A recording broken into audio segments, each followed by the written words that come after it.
So, we have these international guidelines, right, for how giant corporations are supposed to act. But here's the million-dollar question. How do you actually make them do it? That's what we're digging into. And this really gets to the heart of the problem. You've got these incredible, ambitious principles for how businesses should behave, but they're voluntary. So, do they actually work? What gives them any teeth?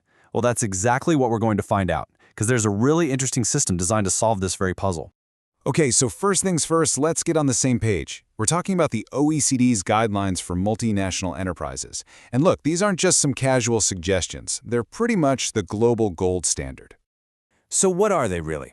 Well, imagine a bunch of governments getting together and saying, hey, multinational companies, here's how you can be a force for good. The idea is pretty simple. Boost the good stuff, like sustainable development, and, stop or fix the bad stuff, the negative impacts you might have. And it's really important to get this. These aren't just any guidelines.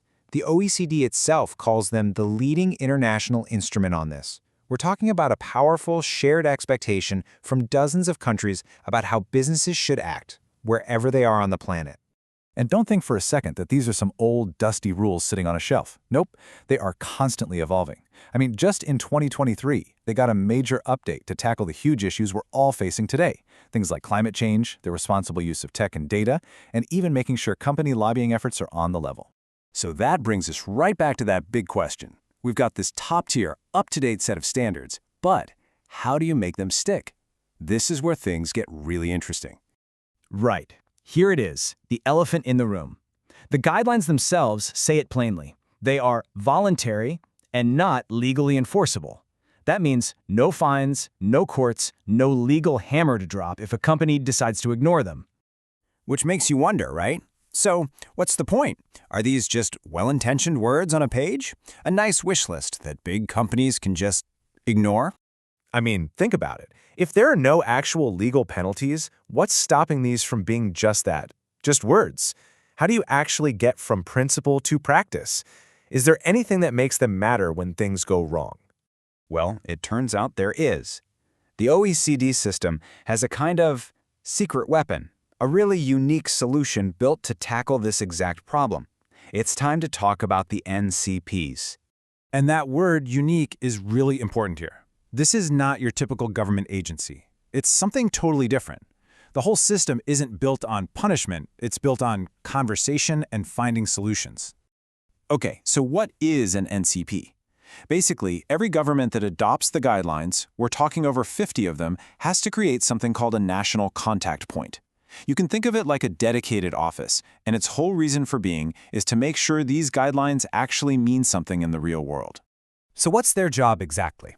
Well, you can break it down into 3 key things. 1, they're official government offices.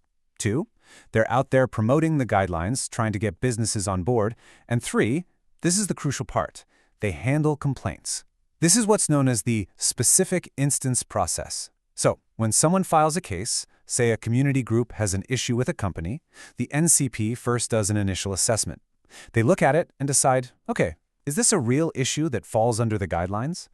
And it's really important to see them as mediators, not judges. They're not holding a trial.